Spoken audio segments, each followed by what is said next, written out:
We're live. We're live, huh? And so today's episode, if you're just listening, you can't tell, but we're in the cleared hot studio in Kalispell, Montana. Andy was kind enough to let me use it, which is pretty fucking awesome of him. I came out here for a family vacation and did some jiu-jitsu with the guys at Straight Blast and linked up with Aaron, how do I say your last name? Westfall. Yeah. And for those of you that follow me on Instagram, Aaron is the gentleman that broke my nose last time we were out here training together. And so, yeah, it's cool, man. I like your guys' gym. Like, you guys have a fun vibe there. Thank you. Yeah. And I always tell everybody, whenever you visit gyms, like, I don't care how good people's jiu-jitsu are. There's good grapplers everywhere. Mm-hmm. But it's the vibe you feel when you walk in. Yes, it's very welcoming, Yeah. very friendly, family-oriented. And that's something that's really important. And it's incumbent on the higher ranking belts to kind of set the tone. Sure, You know? sure. And congratulations. Like I said yesterday, you just got your black belt. I did, yes, back in March, yes. Yeah. Can't believe it still hasn't really sunk in yet. How long was that journey for you? 9 years, roughly. Okay. Yeah. So, yeah, right about, I always tell people if you're consistent, you're looking at about a decade, you know? Average, yeah, for sure. I mean, there's some phenoms we all know. We've all heard of them, you know. Yeah. Just like in anything. But I think 10 years is around the average, you know, if you're dedicated. Yeah. Seems right. Well, cool, man. So the reason I wanted to do this podcast is a lot of law enforcement officers listen to me, having a background in law enforcement and military. And Andy told me about your story that kind of changed your perspective on fighting and what got you into jiu-jitsu as a patrol officer yourself. And I think it's a rad story. And Yeah. so I was excited to have you on my show. Well, thank you. Yeah. And I was going to bring out all of my gear and set up my studio and wherever I could find. Yeah. And Andy's like, dude, I got a podcast studio. Got it right Let's here. do So it. let's shout out to Andy. I mean, look, this is pretty cool. Yeah, he's a great guy. I'm just happy to know him as a friend, and it's such a small community, and the world is a small place. When you really think about it, jiu-jitsu is all the people. It's pretty small. Like, you go to the tournaments, you start meeting people, see the same faces. You see all the lineage. I'll go all the way back to Brazil, and it's really fascinating. And then law enforcement, that's another small community. You know, we start meeting and greeting the same people. Military is another one. Andy's knows a lot of people. You know a lot of people, all these people, but there's always these interconnections. And No, it's a big family. And that's like, you guys gave me the privilege of being a guest instructor last night. So I always tell people when I'm instructing at academies that aren't mine, if you're new to jiu-jitsu, to like some of your white belts that were there, you got to understand that 10% of what we do here is actually based in fighting. The rest is building your tribe, building your community. And once you really embrace that and you start to understand that, like, you can go anywhere in the country. oh yeah, And for you sure. can just Google, like, oh, what place is local? What are their hours? Walk in, bring your gi. Yes. And 9 times out of 10, you're greeted like family. And what other activity can you do that with? You There's know? not many. It's awesome. Yep. And just hop in and get on the mats with people. And I mean, I've only trained at your guys' academy 2 times, and now it feels like another home away from home, you know? Do you find like the ego check is there in jiu-jitsu? I found that right away. You had to check that ego at the door. Of course, And when you go to another academy or gym, you're representing your place as well, and you don't want to be. I personally, you don't want to be that jerk, and No, of you're course not. representing yourself, your gym, things of that nature. Plus, you want to be really, I don't know, humble. I'm not a meathead. There's the meathead guys that are just like, ugh. It's like, No, like I told my guys, so I actually had an etiquette talk because I brought some of my, there's 3 guys from my team were there.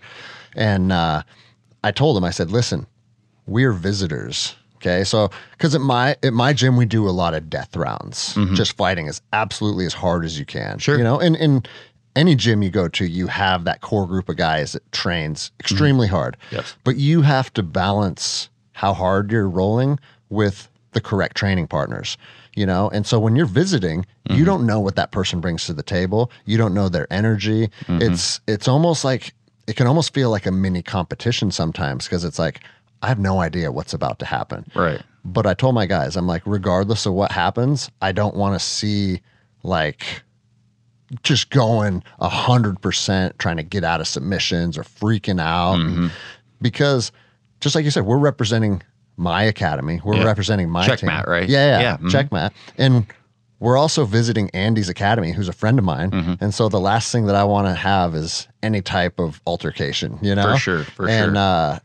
But everybody had a great energy. It never was even an issue. Yeah, you know? I felt their energy. It was great, and I find like if I give that pace, like you feel that with your training partner. Of you know, course. even if we could be complete strangers, first time we touch hand, bump hands, and then it's like go from there. And then like those death matches, like you're talking when you get in that competition mode and you're going, it's like those are relationships you build with your training partners, because it's like, hey, if I'm gonna roll with you, I know like how far to push that, and then I want you to do the same for me. There's this perfect little balance that you end up getting. You know each other. And I feel like you have to know each other, and most importantly, you have to trust each other. Yes. Because it's like, yes, it's jiu-jitsu, and you can get hurt very easily. I've been hurt in jiu-jitsu more times. Break noses and stuff. I don't know. Just yeah. But I mean, I tell everybody, if you train jiu-jitsu, you're going to get hurt sometimes. For sure. Like, I'm not trying to sell you something that's inauthentic. Like what we do here comes with an inherent amount of danger. And if you train long enough, you're going to pop your knee. You're going to break I broke my nose 5 times in the last 18 years. Twice. You know what I'm saying?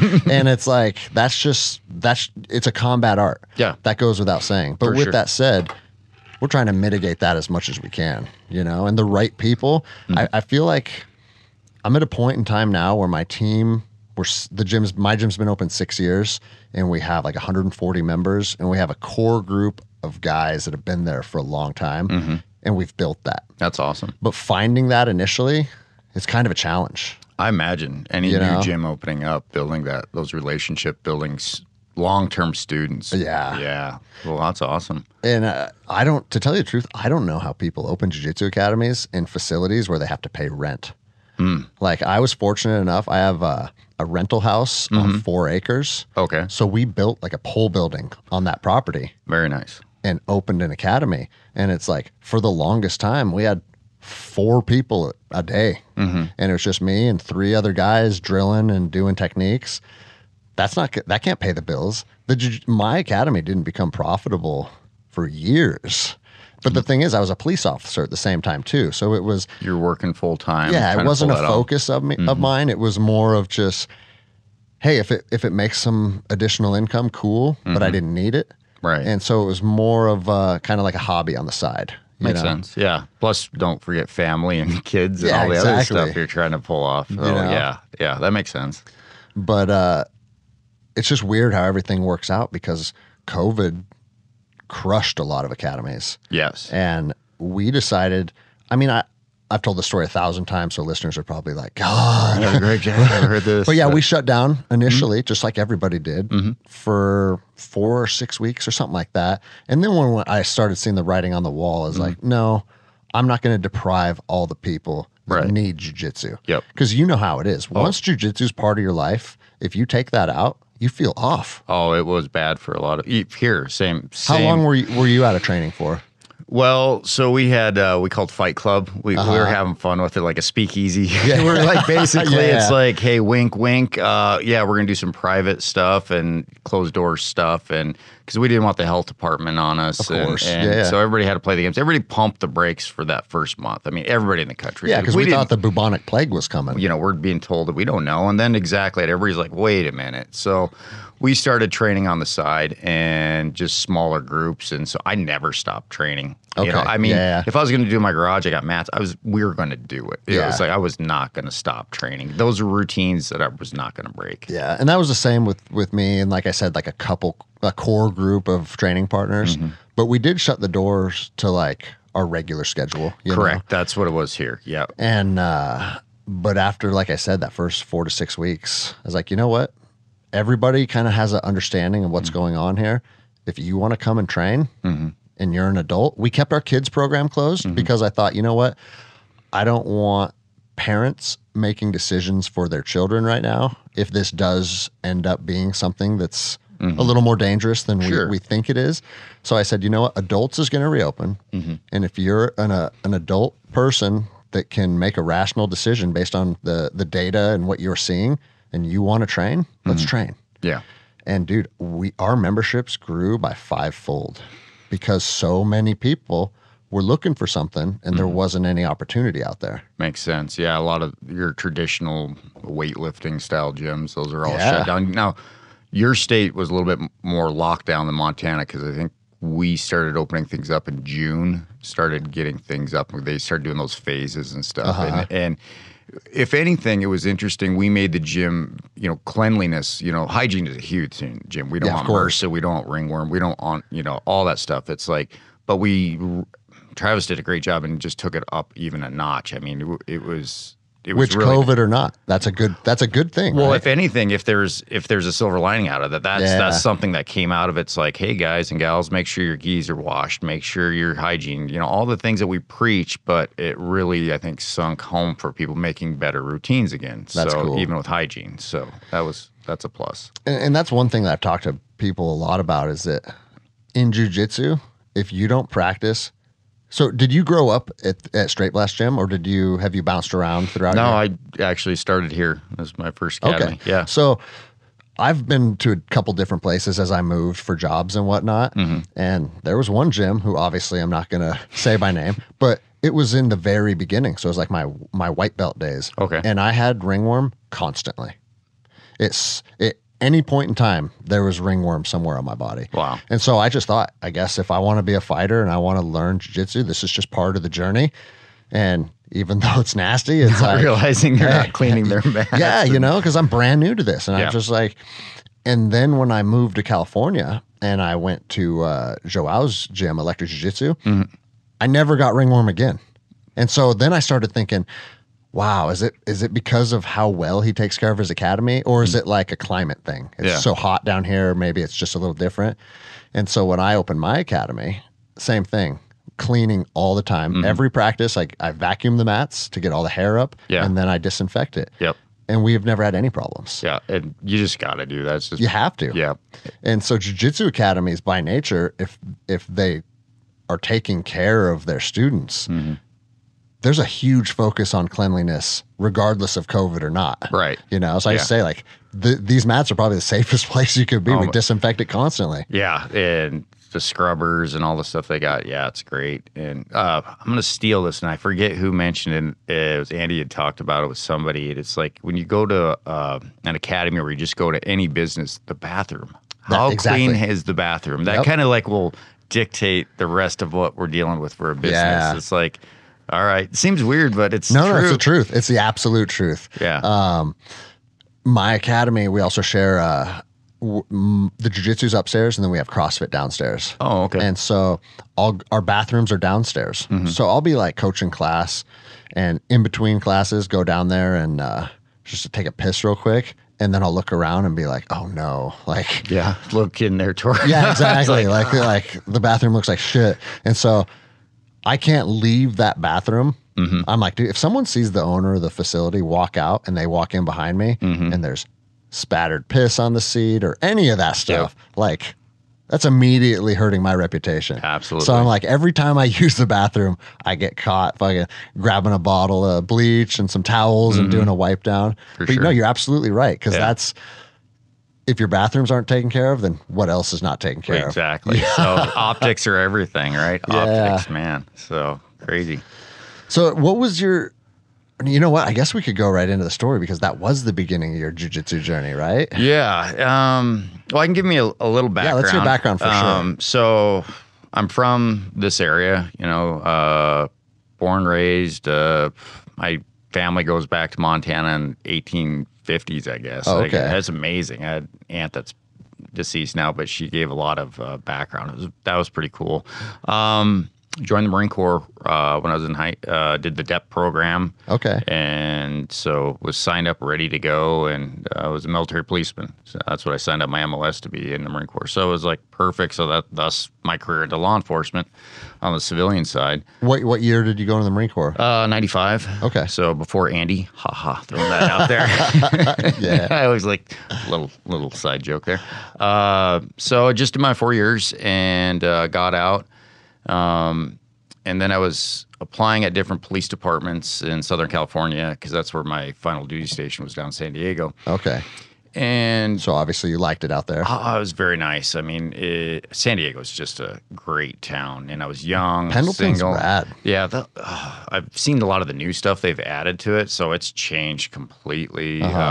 It just, for being a young man at that time, it seemed like the career path for me. And what I found was, I wasn't that marketable right out of the Marine Corps. You think, military, I'm good to go. But no, you have to deal with affirmative action, things of that nature when you look at your scoring lists. And so it was like, I didn't make it. Like, I do really well, get to the backgrounds, and they're like, you're top of the list. But because of the way they do scoring, you end up kind of falling down to the bottom of the list for bonus points they'd give out.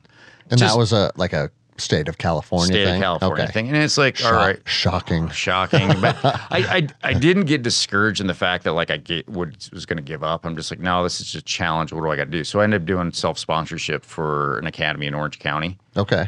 So using the GI Bill and putting myself through and getting my post, basically. And so was this, 99? Like right when you got out? Yeah, right when I got out. Okay. So it's like, all right, so I got to make myself marketable. Because if you're an employer, it's like, yeah, if I already got the training, it's like, you don't have to invest. So I'm vetted, just pick me up. And so I'm like, all right, that's what I'm going to do. And so it worked out great. A couple PDs were looking at me there, and I was in a relationship that failed. So then I kind of reevaluated. I'm like, well, why am I here? Montana was calling me back. It's time to get the fuck out of here. And I started, here's a funny thing. I looked at law enforcement, and I saw men and women that were working down there, and I said, what do they look like when they're at 5 years in, 10 years in? And I looked at them. I'm like, man, you guys look hard. You look burnt. You look wore out. Well, and I say that all the time on this podcast, is that I think the profession of law enforcement is good for about a 10-year run with most people. Mm-hmm. And that's what I was thinking. I was like, I don't know. So anyway, a PD here, Whitefish Police Department, was hiring at that point. And I was like, well, there's a shot I could get back here. And I did. And they picked me up right away. And so thus here, and then a few years later, I ended up going with the sheriff's department here. And, and got hired on by them, which is a great privilege to work for them. What kind of motivated you to make the switch from the local jurisdiction to the county? Opportunity. It was a great place to work. Great people, great community. I just wanted to expand myself, give me opportunity, because I ended up working on the drug task force, things of that nature. I really wanted to focus on that, work the undercover thing. Looked like a dirtbag. It was pretty fun. That would be cool for sure.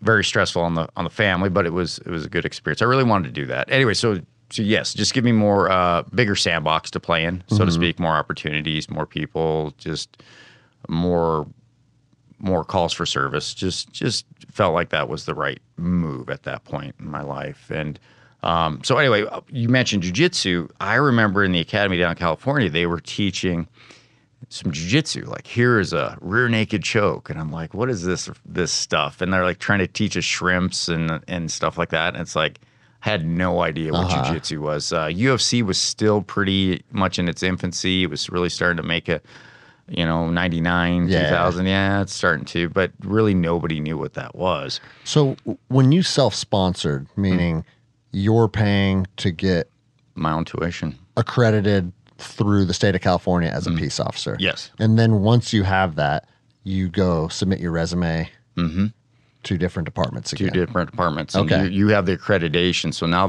so the department wouldn't have to say, hey, Greg, we're going to hire you, but you have to complete the academy. Yeah. And then, of course, your FTO process and things of that nature. But that gives you saves them a bunch of time and money. Because they know once you've completed that, because you got treated there was no difference. You had to pass. It was 6 months of hell. Just you had to complete everything just like anybody else, ranked, and it was legit. So when you graduate, are you considered a peace officer for the state of California, even though you're not under a department? It was basically yes and no. You have the accreditation, you have the post, but you didn't. I hadn't been hired by a department yet, so it was kind of in this limbo. And the state of Montana looked at that and said, "You're better than anything else we're offering." Oh, they just recognize that. And they recognize that, yeah. Okay. And you just challenge and you swap that over into this state. So, like for example, you your Washington Post is still good. Yeah. If you wanted to come work for us, all you do is switch it over to the state of Montana. Okay. They'll recognize it. So Do you? I know the state of Washington does the same thing for out of state officers, but they have you do just basically like a 2-week follow up They course still to do that here. kind of dial you in on how Montana does things. exactly. Okay. So like it was a real shock when I, search and seizure, right? So, and so you come to this state, I was like, well, what do you mean I can't just toss a car because I smell weed or, somebody was like, there's just different rule sets. Montana. Did you find Montana to be more restrictive? more restrictive? Yes. I would have guessed otherwise. No, That's interesting. State constitution's very big about a person's right to privacy. That's cool, though. I like that. It is really good, and I respect that with people's right to privacy and doing things by the book. So Because as soon as you don't do that, and I hate this term, but it's a slippery slope. it is It is our duty as law enforcement officers to protect that. Mm-hmm. 100%. Everybody's got rights, and you're there to uphold those, whether they're a dirtbag or not. You treat everybody the same, and you're gonna uphold those rights for Okay, sure. that's Yeah. pretty cool. Yeah. So Because I know some officers that come to Washington, because Washington's the same thing. They protect people's personal rights. Like, even if in plain view, if you see drugs in plain view in someone's car, you still have to get a warrant to search that car. And obviously, if something's like a safety concern, if you see a firearm or something, that's different, right? Yeah. But we'd have officers lateral from departments in Texas, and they're coming up here like, what the fuck are you talking about? What do you mean I can't toss You this can't car? search a car. Yeah. There's a pound of cocaine sitting on his front seat. Whoa. Can't All right, that's that. Yeah, I wouldn't have guessed that Montana was like that, but I guess it makes sense. And It we're in makes the sense. ninth circuit, so Yeah, okay, so same it thing. all Yeah. and so it's just learning the new rule set. There's similarities, and a lot of states have, but there's small details that you just need to pick up. So if I was come work in Washington, same thing. I'd have to learn those things, little nuances, and that's what we do. We have a online course and then a week-long course that the guys from out of state have to attend at the academy to get everything up to speed. Okay. So, yeah. So then you got done with all that in what, like 99, 2000? Yeah, and did that for about 4 years with Whitefish, and then went to the county in 2004. Okay. So, and I've been there since. And How far is Whitefish from here? 15 minutes. Okay, the neighboring city. Yeah, it's Got it. where the ski resort is. One of our 2 ski resorts here. Dang it, I'm telling everybody about this. Yes. Did you? So I posted when I got into Montana a picture on the lake. Yeah. And that's what I said like something about how I love Montana and I see why Andy tells everybody to move here. And there's a bunch of people hating on it. He catches hate for that all the time. It's hilarious. It's bittersweet. I mean, heck yeah, this place is beautiful. Who wouldn't want to come visit this place and see it? I mean, there's a lot to see and do here. Absolutely. We got 2 ski resorts. We got Flat Lake, one of the largest lakes in the Northwest. Hiking, fishing, hunting, you name it, it's all here. So I don't blame people. Well, especially after the year of 2020. Oh my gosh, living in big cities. If people's eyes are open, they're like, it's time to get the fuck out of here. We had an influx of so many people just living out of. They'd go buy RVs if they could just to find get one. out of- and I wow. had people from New York State, all over from the East Coast, just living like gypsies, almost just going around the state. And I was like, I really don't blame you. If I was over there, I would be gone in a heartbeat. I mean, why? Why stay there? There was some cities it was dangerous to stay in, like Portland. Like Yeah, I'm not going back to Portland for a while. They got to figure some stuff out. Yeah, it's nuts. Because SBG's headquarters is in Portland. Is it? Yeah, Matt Thornton, our president of the organization. Yeah, that's where our headquarters gym is, and know a lot of the guys and gals there. And it's hard to see all the stuff that's going on over there. I feel bad for them. Yeah, it's really and dangerous. Seattle's not far behind. No, Chaz, right? You had the Chaz zone. I saw that on the TV. I was like, what the hell is that? Dude, they made Seattle PD leave their precinct, Right. and give it up.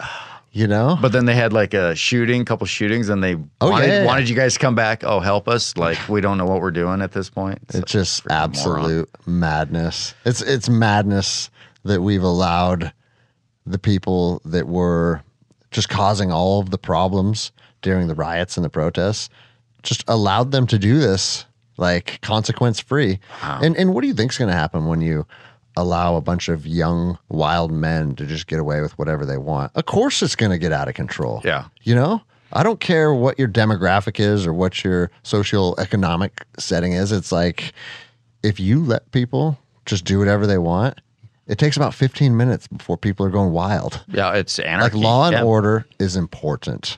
And for people that have served in the military or deployed and seen what it's like in places of the world that don't have law and order, it's a good perspective, because you realize real quick, like, yeah, I would hate to live like this. I would hate for my children to live like this. But for people that are just like, oh, fuck the government, this place sucks. And it's easy to create a narrative in your head about that stuff. And I get fed up about the government on a lot of stuff too. Sure. But I'm also grounded in reality. We need law and order, because without that, just going to the other side of town to visit a family member, it's a combat operation. Wow. And that's You what know? we don't want. Of for course sure. not. Yeah. And I wonder sometimes, I look about those across the nation, and I wonder, is it because we've become soft as a nation, where people, like here, I grew up, bucking bales, changing irrigation pipe, doing some farm work around with the local farmers, and just being immersed where you have to, like, you can take care of yourself. Yeah. Or if you're not at a Ralph's or Fred Meyer or something down the road, that's where you think food comes from. They don't understand, like, how are you going to survive? How are you going to defend yourself? What are you going to do to defend yourself and your family? You take away law and order, and it's anarchy, and it's, every person for themselves. Are you going to be able to defend yourself? I mean, I think a lot of people have an unrealistic expectation of what they would be capable of in a setting like that. yeah. And you're not going to go out and be killing deer and catching king salmon all the time. Like, I'm an avid fisherman. I hardly ever catch king salmon as it is, with a nice boat and all the gear and stuff. Like, hunting and fish. And I've been deer hunting a handful of times. Guess how many deer I've shot? 0. Like, hunting and fishing is a skill set that has to be honed. You think you can just go out in the woods and make it happen in some like apocalyptic setting? I think Yeah. you're kidding yourself. Yeah. You know? Oh, it's not the movies that I think No. people watch those shows and just like, oh yeah, no, it's not. I heard a statistic that inside of one calendar year, 90% of Americans would be dead if the power grid went down. I could see that. Isn't that crazy to I think could about? see that. I mean, I don't know how they came up with that statistic or if there's any validity in it, but it just got me thinking. It's like, yeah, you take away electricity and that's a wrap. Yep. So growing up, my family, everybody had wood stoves growing up. And I remember, like, you learned, like, you could cook off a wood stove and things like that. Just all those things that are just gone now because of the generational gap. If it's not in a microwave or I can drive through, it's like, how do you get food? How do you even prepare food? And they don't know. Heat. We have long winters here. Like, how are you going to heat your family? Yeah, my Or your house, fireplace, my fireplace in my home now turns on with a light switch. You know what I mean? Yeah. It's like we're living in a fairy tale. And I like the fairy tale we're in, but don't kid yourself. Yeah. Life is almost too easy. Well, how about, we saw the pipeline shut down on the East Coast. Oh, and yeah. then the electric grid down in Texas. Well, that cold snap that came through, that was devastating for that state. And I feel bad for those folks down there. But I think that's a good reality check for a lot of them. Yeah. It's like, you can't necessarily rely on this fairy tale, like you say. No, and that's like, so are you friends with Mike Glover through Andy? Have you met him at all? I have not, Okay, but I've heard of him. I know he comes through here quite a bit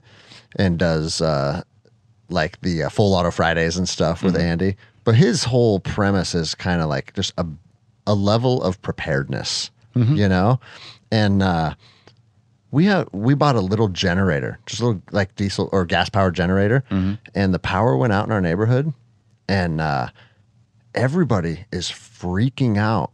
And it took like 2 or 3 days to get the power up. But my wife is on this Facebook like community group for our entire neighborhood, which is like 400 houses or something. It's pretty big, right?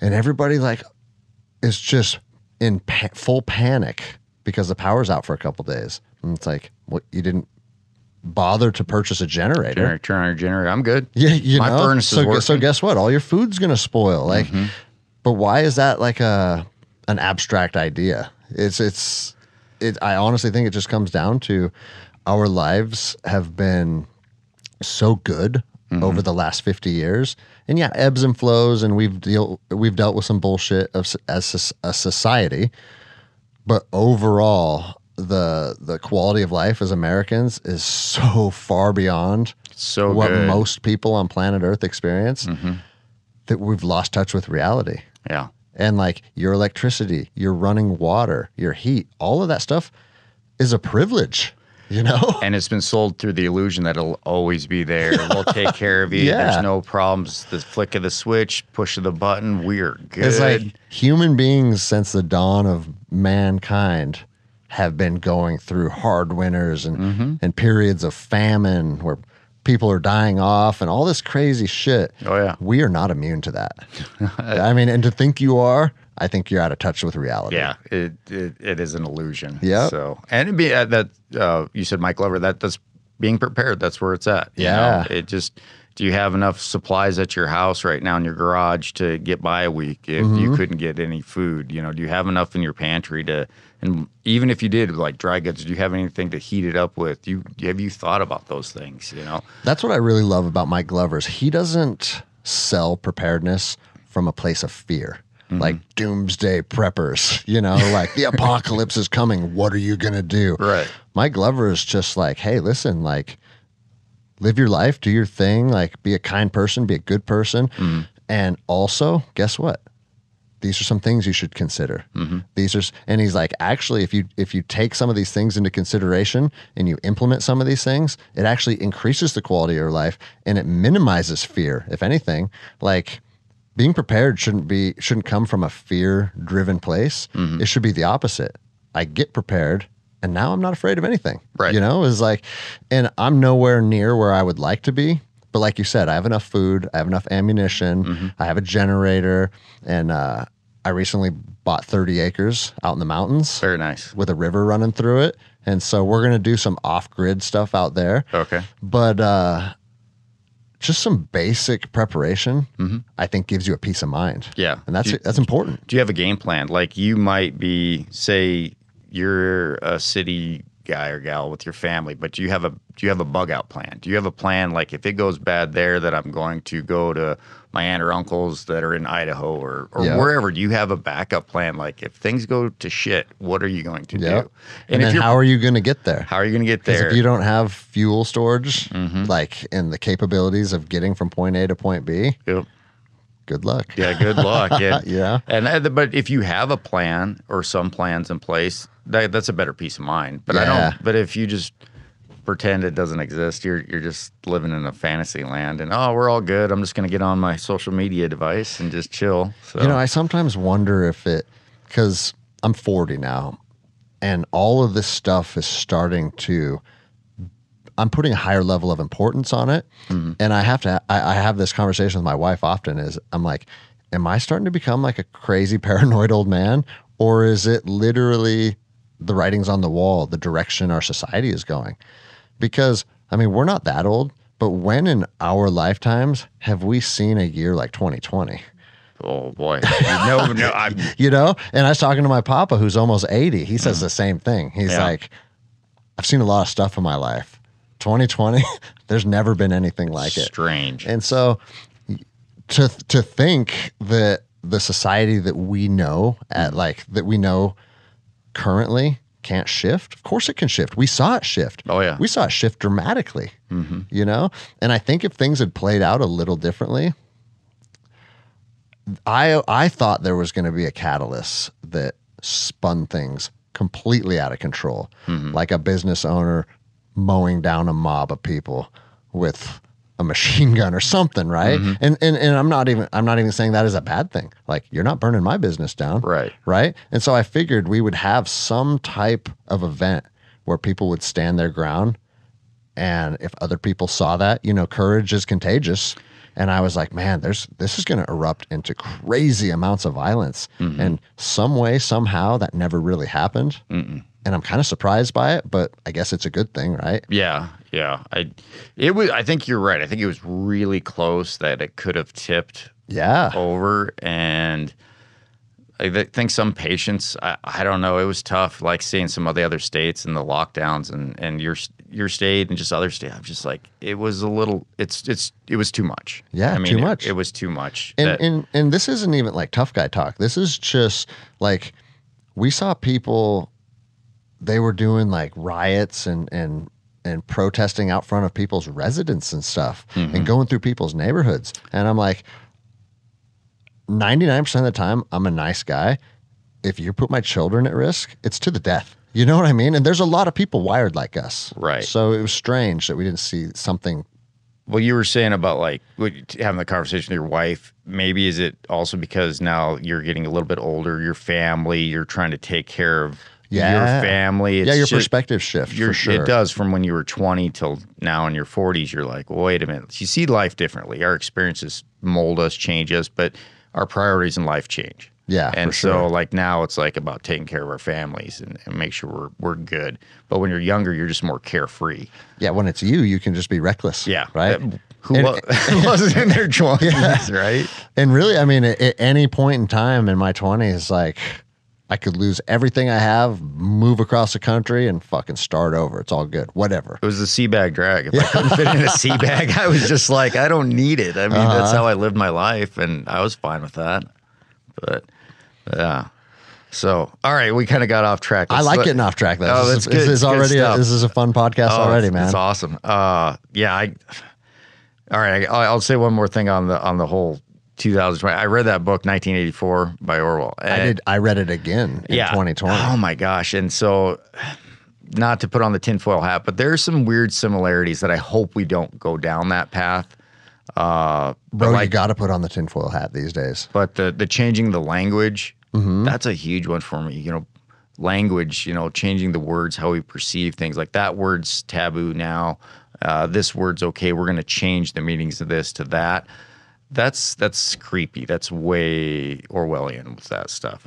And I have a problem with It's that. cancel culture. If you don't fall into what this woke mob thinks you should, it's like a big fucking problem. Yeah. And it's like, whatever happened to live and let live? Like, I don't care what you do. I say this on the podcast all the time. I don't care what you do. I don't care who you fuck. I don't care what God you worship. I don't care if you're a man that thinks you're a woman. None of that stuff. And I don't think most people do. But when you start to push that on other people, and now the schools should be teaching it, and for a while, I thought this stuff was kind of being blown out of proportion. And then my daughter comes home and she's saying at school, she's learned that like President Trump is this evil person. And she doesn't know if she's going to choose to be a lesbian or not when she grows up. And I'm like, what the fuck? You're 11. You're 11.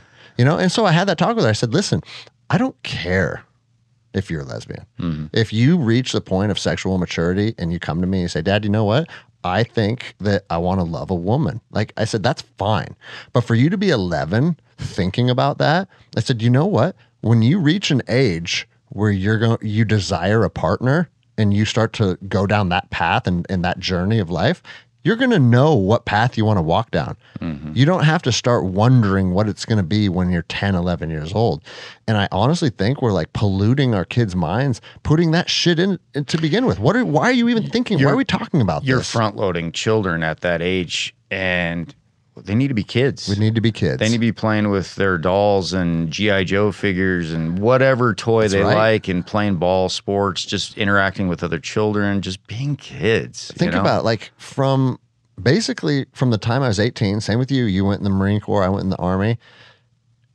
And ever since that day, life's a grind. And now you're earning money and you're paying your car payment and you got to find a place to live. And it's like, and I'm not even bitching about it. I'm just saying this is the existence that we're in. Enjoy your fucking childhood. And put all the bullshit on the back burner. You got the rest of your life to worry about all that stuff. Sure. And the other side of it is it's this kind of stuff isn't coming up because these people, these radicalists want to benefit our children. It's like they're not doing this because, hey, this kid's going to think this kid's going to have a better life if we tell him that he's actually a woman, even though he's a little boy. I honestly think it's like this fucking master plan to just cause massive disruptions in society. And what we see is like all these little issues that get put on the forefront, it causes division. Division, the haves and the haves Exactly. not. And if you're in one camp, you're always going to put one against the other, and those in power are always going to try to put, it's all about control. It is about, and that's why I say like this transgender stuff, this racist stuff, it's all about control. And we're being used as the puppets, you know? And I always use jujitsu and also law enforcement and military because all three of those realms are melting pots. When you're in the military, you're surrounded by all kinds of different people. Oh, yeah. But the jujitsu mats, like, that's the most diverse group of people you will ever meet. For sure. And do you ever see anybody have like, oh, that person's gay, I don't want to roll with them? I don't like, what are we talking? You don't see anybody having issues with people because of any of these things that the media is always pushing that like makes us divided. Right. You know, like I've never heard of someone being racist in jujitsu. I don't want, that guy's a Mexican, I don't want to roll with them. What? It's comical to even say. It doesn't exist. It doesn't. I've done jujitsu all over the world. It doesn't exist. And so, and that's my life. Like my life is on the mats. So I have to use that as the screenshot of my reality. And that's why I say like, maybe there are places or maybe there are groups of people that are hateful that focus on all this stuff. But what I see with my own two eyes is most people are pretty accepting of other human beings. I would agree with that. Everybody in our community, there's not a lot of minority groups. I met the majority of them when I was in the military and then throughout my travels. And I just never saw the world that way. You know, we're all just humans. You know, we all bleed red. You know? Yeah, dude. And I think those people that are that way, there's always a small 1-2% in society of everything that's bad. Yeah, I guess. absolutely. And you're not going to change those people, but that 1-2% doesn't represent everybody. But as a white guy who grew up in Montana bucking hay, there's a lot of people that he has to be a racist. It just doesn't even. You know what I'm saying? So, and when I met like all sorts of minority groups when I was in the Marine Corps, I was fascinated. Hey, where'd you grow up? Tell me about your family. Tell me about your life. That's fascinating. Yeah. That is neat. I want to hear more, and vice versa. And it's like, I joke. I was like, yeah, we were on horseback all the way to elementary school and stuff. And what joke? We just got like running water and power by my senior year. It's like, no, but people would buy it, when they're, where's Montana? Oh, it's in territory of Canada. They'd buy it, No, I always tell people the story is like, do you remember your first block of leave from boot camp? So you spent months and months with a group of young men of all different ethnicities.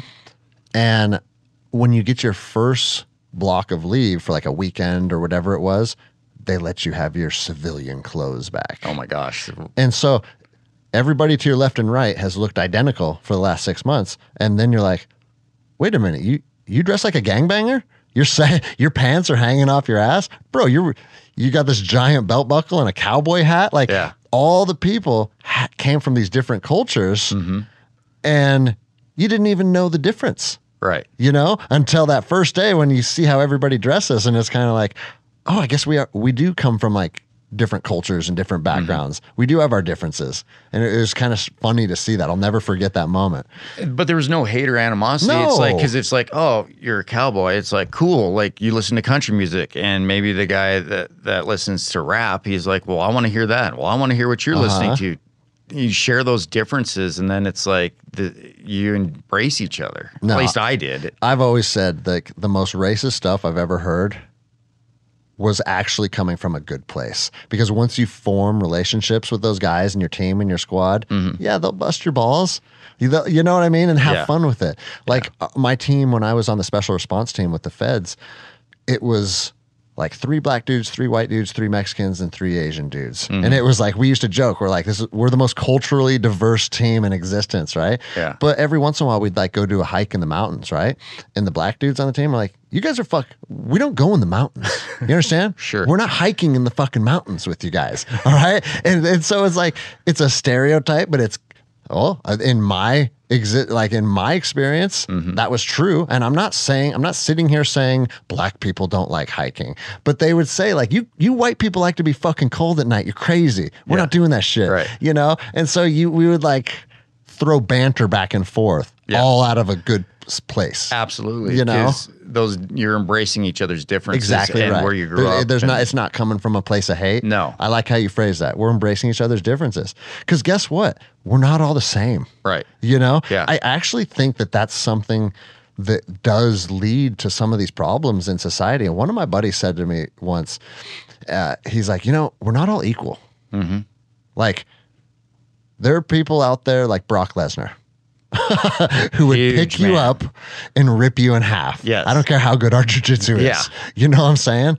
And it's like, that's the human experience. We're all different shapes, colors, sizes, capabilities, and intellect.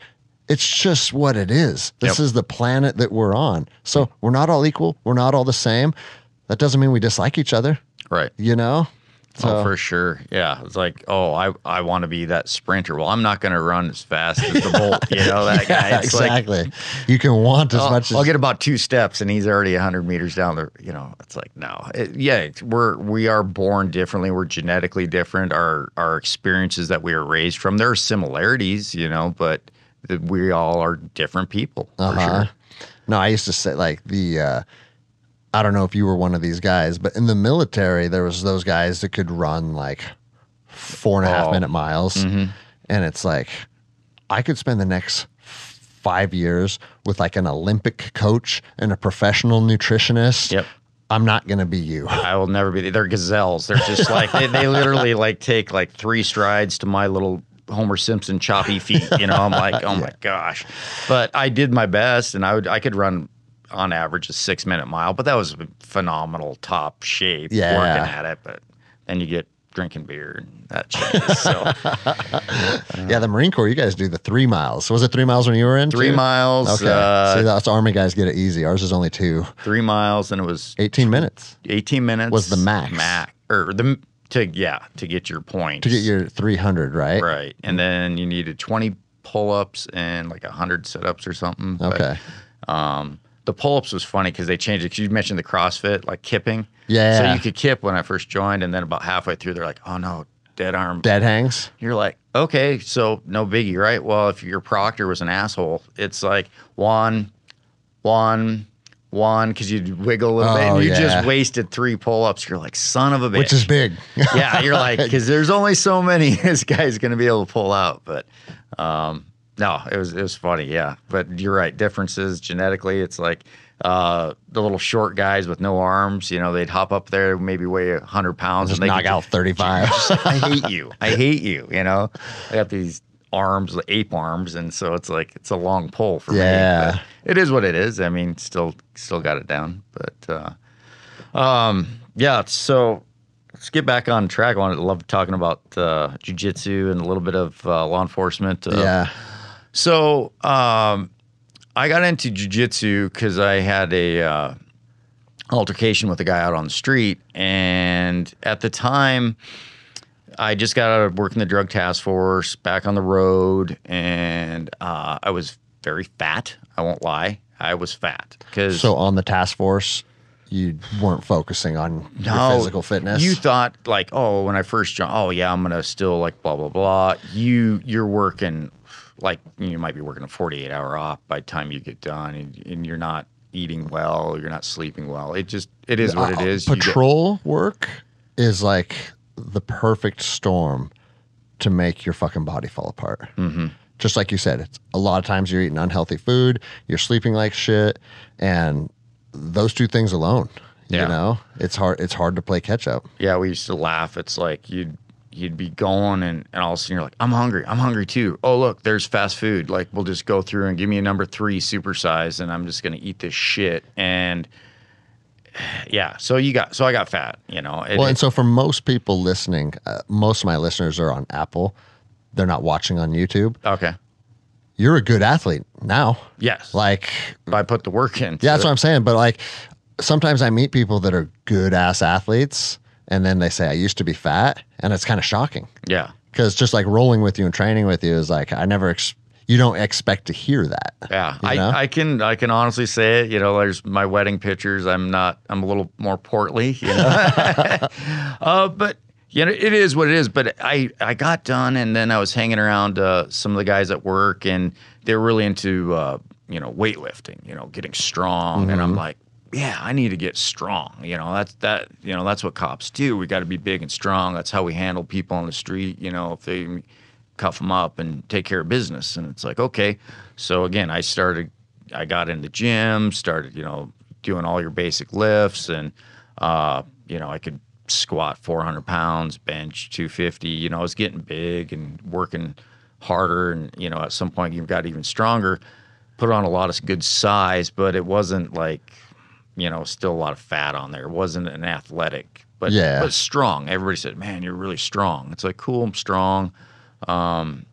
So I felt good about myself. And how old were you about? 35-ish, 34-ish, somewhere around there, you know, over 10 years ago. Yeah. So kind of, I've been doing this. So time phrase, that's about right. Yep. So, all right, so one night they call out a disturbance at a bar. It's middle of winter. It's like -2 out, snowstorm out, and they call it this disturbance at a bar. A guy tore up a bar and took off in a truck, and it's like, okay. And I happen to be going down the same highway, and I'm like, oh, there it is. Call it out, stop it, and I just remember this guy had this big old piece of shit Ford and big loud diesel, and you can't hear it over, and plus it's blowing. I mean, that snow is sideways. It is freaking cold. And you make contact, and it's like, hey, this is why I'm stopping you. You know, the PD's it was in the PD's jurisdiction. They're gonna want to talk to you about whatever happened. I'm trying to be officer friendly. I'm like, let's not make this a big deal. I'm like, you shut off your rig. I can't hardly hear you. And he's like, no, it's too cold. My truck won't start. I'm like, all right, cool. Well, hop out and come talk to me while we take care of business, because I want to make sure the scene's safe. You know, nothing on him or anything like the usual. And he's like, no, fuck you. And I'm like, whoa, immediate getting the resistance. And so kind of like, hey, I need you to hop out. Still like, no, fuck you, motherfucker. You know, it's just F, F, F, F, F. And it's like, oh, crap. And it's like, all right, dude, you're coming out or you're getting arrested. It's that simple. All right, yeah, I'm detaining you, and you don't have a choice in this.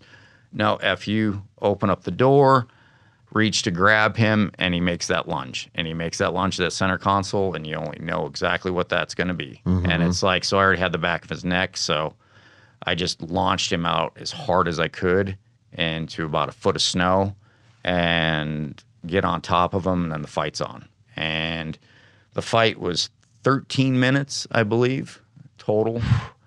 And like anybody that has done any kind of training, a 13-minute round, have fun. Have fun, and especially untrained. Untrained. I didn't know anything other than basic academy stuff, which, I mean, come on. You're in a foot of snow. Yeah. Foot of snow, no gloves on, you know, because you wear big, fatted gloves. How are you going to access your duty weapon? You know, like they say, oh, you can cut a finger off. Well, then my finger's frozen. You know, it's like, realistically, it's like everybody's do this, do that. Well, get out there and do it. You know what I'm talking about. Yeah.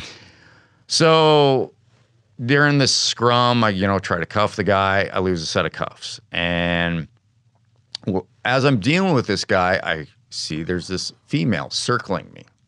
And I'm like, oh, where'd she come from? She came from another vehicle that he ended up following. Was following this girl from the bar, and they pulled into this parking lot together. I didn't realize that at the very outset. Got it. So she's circling me, screaming at me, calling me every motherfucking thing out there, and saying, leave him alone. I'm like, great. So I got this guy. I know in my mind there's a gun sitting in that center console, and I know she's wanting to now be a potential attacker. And it's like, great. So, and I'm in the snow, and it's freaking freezing. So I lose a set of cuffs, and I try to get out my radio. At this time, had an older radio, so it wasn't hooked up to anything. It was just pull out my stupid brick and try to talk on it. And the scrum, he grabs it and throws it. So now I don't have a radio. Like, this sucks. So no one's fucking running code. No one's running code. And, after a couple minutes, they'll do a status check. Pretty common. Yeah. But they'll status check you a couple times. So I'm hoping at this point they're going to status check and realize something's up, but still got to keep this guy from getting back to his truck. So what was the actual fight like? Were you like trying to get on top, trying to like hold a mount position, or it's just it was from back to mount, back control to mount. We just kind of kept rolling and spinning, and then I would try to grab an arm and try to do the old, chicken wing behind the back. But then, he's throwing punches, he's throwing, we're getting after it, Got it. So he's not just actively trying to get away. He's actually it's full on engaging. It's a full fight. Yeah. We're getting it on. And so I remember yelling at that gal. I'm like, call 911. I tell him I need backup. And I remember her saying, fuck you. And I'm just like, she's not on my side. Well, I know her. So again, it's like, all right. So now I got two people I'm dealing with. And so I lose my second set of cuffs in the snow. And I mean, it's deep. It's like my hands are freaking numb. And finally, at some point, the gal grabs my radio and kind of tosses at me. It's like, you call for help or something to that effect. And I was like, grab the radio as I'm trying to hold this down, and enough to hit squelch where it goes through and you hear the guy screaming in the background. That's all they need. Yeah. All they needed. And the cavalry's coming. I knew it was, I could kind of hear in the radio. It's like, all right. And I'm like, I just got to keep this guy down and not let him get to that vehicle. Well, and I mean, being a county deputy, even best case scenario, sometimes backup's 20 minutes? Or? It can be, yeah. And luckily I was closer to the city. Okay, yeah. And so I wasn't too far out at range. So like I said, the whole thing was about 13 minutes from my traffic stop or vehicle stop to when backup arrived. And then the scrum was on, a bunch of guys, and got them all cuffed up. And then I'll never forget, I was trying to like thaw out my hands in my truck. I'm just like, oh my God. And one of my buddies comes up and he's like, hey, so kind of give me the story. I just said, hey, yeah, he was lunging center console. And he's like, center console, you sure? I'm like, yeah. He goes, yeah, the loaded 45 sitting right there. Fuck, man. I was like, yep, I knew it. I knew that was a gun. And he was a convicted felon, wasn't even supposed to have a gun. It wasn't going in. So ATF adopted the case, and he got 3 or 5 years federal. So okay, that was a happy ending in my book. Yeah. And then she went to jail for failing to render aid when requested to by law enforcement. So misdemeanor, but Montana doesn't fuck around. That's like, I was like, it's like, that's bull crap. I mean, she didn't have to get involved other than just call 911, but wasn't asking her to get super involved. But so, I mean, what were you feeling during that? I mean, it ended up probably being a 10-minute actual fight, right? Mm-hmm. When you consider probably, a little time. And a 10-minute fight, and this isn't a 10-minute round of jiu-jitsu with one of your friends. This is like full adrenaline rush. Oh, yeah. Like full-on fight or flight mode. To try and sustain something like that for 10 minutes is probably, I mean, what was that like? It was like being on another planet, like in a dream or something. It just didn't feel. Time slows down, the tunnel. Try not to get tunnel vision, but just knowing through the lens of law enforcement, like your use of force is only so much. Like a lot of people are like, "Well, just shoot the guy." I'm like, "You're not going to shoot a guy in that situation. He hasn't got to that point yet." Everybody always quarterbacks you. Well, you should have done this. You could have done this. Like, what was my fight? And I did what was, I thought, the best. But just trying to control him and not let him get back to the pickup was my main goal. Like, no matter what, that wasn't going to happen in my mind. And I was not going to give up. So not going to give up. That was going through my head. As cold as I was just not going to quit. There was going to be no quit. Some guys maybe would quit. I don't know. I can't say, but I think a lot of people have quit. Quit is always an option. And I don't know. A lot of emotions, but just trying to win that fight, just trying to stay in it, and just not going to give up. So, were you completely gassed? I was gassed. Okay. I was just, that's the thing. You're like, I was big, strong weightlifter guy. There's something way different, and being on the mats, grappling, fighting with somebody, MMA, any of that, it's its own animal. Yeah. It's way different. Now when you go to a gym and you see the guys, that are lifting for the competition of bodybuilding, hey, man, that's great. You guys are super strong, look great and cut, but you're not athletic. You're not. Yeah. No, I mean, and to each his own, right? Yeah. So you do you, and if bodybuilding is your thing, cool. If Absolutely. powerlifting your thing is cool, but don't misconstrue your strength for being a fighter. Right. You know, And I did. and dude, I did too. I mean, I learned that lesson in a training environment, but it was the same thing. I was 225 pounds in the gym all the time, like 24 years old, super strong.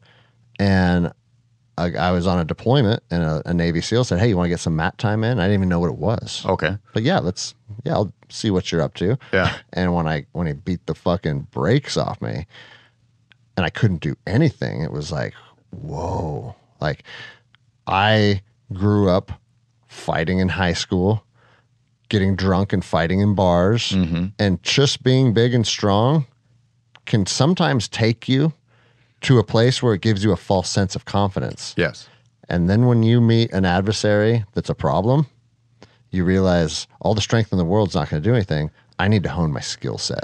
And that's 100% where I found myself in. Like, for years, this false sense of security. Hey, I'm big and tough, and I've always been able to get by. And you don't know what you don't know. Yeah, exactly. And I got basically hit upside the head with a problem I've never felt before, and I felt completely helpless. I'm like, this is not the way it's supposed to go. And I'll be honest, afterwards, a pit of depression, because the ego got destroyed. Like, everything was like, you're just top of the world. My career's going great. Everything's going great. And then that hits you, and it's like, how do you just deal with this? It's a dose of reality. And it was hard. Well, have you seen that meme that says like most men believe that they will perform 4,000% better in a fight than they actually will? I haven't seen that, And but it's obviously it's a joke, but it's also true though. some That's what makes it truth. funny. Oh you know? boy, wow, yeah. and that was me. And you have these game plans and all this stuff. Oh, I'll do this, I'll do that, and it's like, no, man. If you haven't trained this and don't understand, so yeah, I was in a pit of depression, and you know, it honestly about ruined my marriage and my career. You know, just because I had a hard time dealing with it. Dang. You know? And so I sat there for a while and just trying to figure out my head.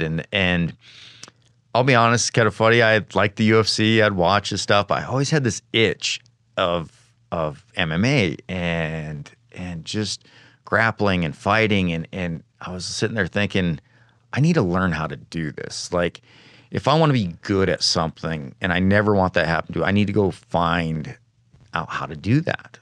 Basically that. If I want to be a better shot, I need to go find somebody that's a great marksman that can teach me how to be the best marksman out there, or whatever, best driver, whatever that might be. In this case, I wanted to learn how to put somebody in a pretzel and cuff them up without dealing with that. I'm like, it's got to be done. It's got to be there. And so Straight Blast Gym was here in town, and So this gym's been here a while then. since I forget the exact year Travis opened it up. It was right when the economy took a dump in like 2008. Oh, okay. Yeah. So for his journey, that they were out here, and the economy tanked, and he's like, well, I can teach jiu-jitsu, and the rest is history. So he opened And up. was he already a black belt then? I believe Travis was either a purple or a brown belt. Okay. And got the gym established, very small mat space. And then they were in a different building than they are now. And just slowly over time, built it up. 10, 15 years ago, purple belts and brown belts owned academies all over the country. Makes sense. You know what I'm saying? Like, you don't see that as much anymore just because there's so many black belts. Yeah. But that was the norm back then, I feel like. And I think that was the norm of how gyms expanded too, Yeah, for sure. So you have to build it up. So I was really nervous about going to, MMA, jiu-jitsu gym, because I don't know the first thing about the culture, the family.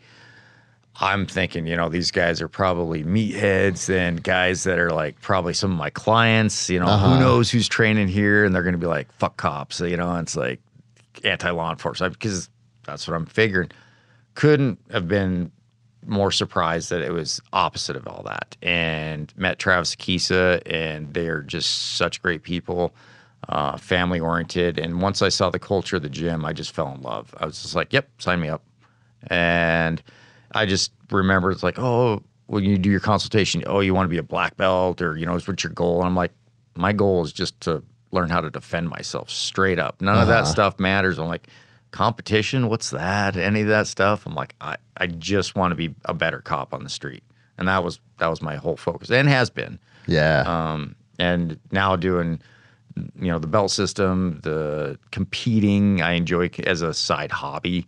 But But as far as just being the best fighter I can be, to make sure I'm going home at the end of the shift, make sure that I'm protecting the men and women that I serve with, and doing the best job I can. I mean, that's always number one priority. Yeah. So that's awesome, man. Yeah. Are you still on like a patrol capacity then? Yes. Is that, okay. Yep. Still on patrol. I enjoy patrol. It's a lot of fun. Yeah. Still on night shift. Do you prefer night shift then? We rotate every month. Oh, that's rough. We used to rotate every week. My department rotated once a year. Oh, wow.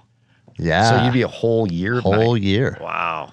I like night shifts, though. Okay. I know a lot of cops prefer night shift just because that's where more police work happens, I guess. Good fun police work. Yeah. And less traffic out there to contend with when you're trying to get to point A to point B. I like that. Now, summertime, tourist season, I just got off day shift, and it was difficult to get from one end to the other.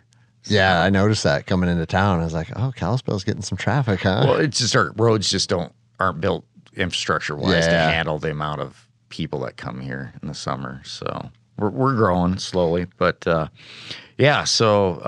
jiu-jitsu, that's how I found my way there. And when you first went into the gym and started training, did you have that moment where like a young girl could tie you up, or some like skinny college kid like that you would think you would murder is just doing whatever he wanted to you? There was I forget the guy's name. He doesn't train anymore. I think he got his blue belt and disappeared. One of those blue beltitis. I was just talking about that this morning with some of my friends. It happens. And hey, you know what? That was a goal for them, and that just some jiu-jitsu is better than no jiu-jitsu. There you go. That's what I always tell people. So this guy was, I don't know, 50s, 60s, portly gentleman, and I remember he was like a 4-stripe white belt, and I'm like, I should be able to just handle myself because I'm just big. He whooped me up and down the mat, up and down. I was like, good for you. I'm like, you give it to me. And yep, it's humbling. It's like, all right. And that you just buy in even more because it's like, all right, these people, these teammates of mine are like, they're putting the mat time in. They're showing that this stuff works. And that's no joke. I mean, you learn the lesson on the street that you need to become more proficient, right? Mm-hmm. But then when you go to the gym and you have this person that, like you said, you look at and you should be able to do what you want to them, and you can't, what that does is it solidifies in your mind, okay, what I'm doing is right. Mm-hmm. I'm in the right place. Absolutely. I've talked about this a lot on the show too, is that I have a 24-year-old female purple belt, and she's pregnant now, so she can't train. But once the baby's born, she is a murderer. And cops will come in and go through that same thing. Like, hey, I'm a police officer. I need to learn I think I should be a better fighter, blah, blah, blah. Go ahead. Hey, partner up with her.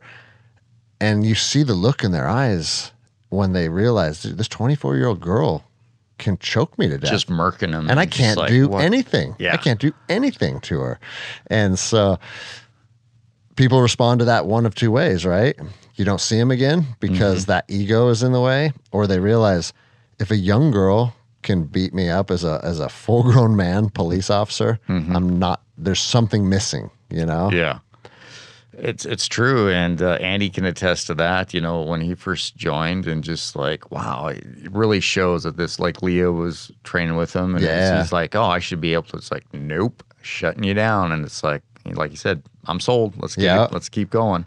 And for anybody, because I already got messages like, did you whoop Andy's ass yesterday? For anyone that's wondering, because Andy doesn't talk about his jiu-jitsu very much. Right. If anyone's wondering how good Andy's jiu-jitsu is, I've been doing jiu-jitsu for 18 years, nonstop.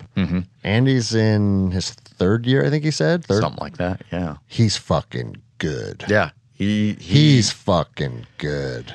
He has the ability to be a good student and listen and learn and demonstrate what's being taught at a great pace, and great training partner. And yeah, he's getting it. He's leveling up quick. And like, dude, arm bars are my thing. Like, I love getting a Kimura lock and then transitioning it to a straight arm bar. Yeah, I know you were trying that. That's what I do. I joke with my students. I'm a one-trick pony, but I'm pretty good at my trick. Yeah. I got full Kimura lock on him probably 6 times yesterday, and I couldn't straighten it out. And then he has this defense where he figure fours his own arms and builds the ramp off the head. Yep. And wouldn't allow that top leg to capture his head to pull the head back to finish. And I was like, motherfucker, dude. I think he picked that up from Henry Akins, if I remember correctly. Yeah, because that's what's cool about. I mean, again, I've been doing jiu-jitsu for 18 years, and last night I picked up a couple tricks. Yeah, you know. Yeah. Well, that's just you even coming in and teaching class, and I enjoyed it. You did a great job, and just little things. I love seeing different styles. That's what's so fun about these jiu-jitsu. little details, and I think. Now I'm a black belt, but you never stop learning. I'm always trying to tweak the game and make it even more efficient. And how can I be better? How can I, I see something being retaught. I'm like, oh, I never realized that little piece. I never picked that up before. And you add that to your game, and it's just that's the fun of learning. Do you teach any classes, or are you just embracing the student role still? No, I teach twice a week.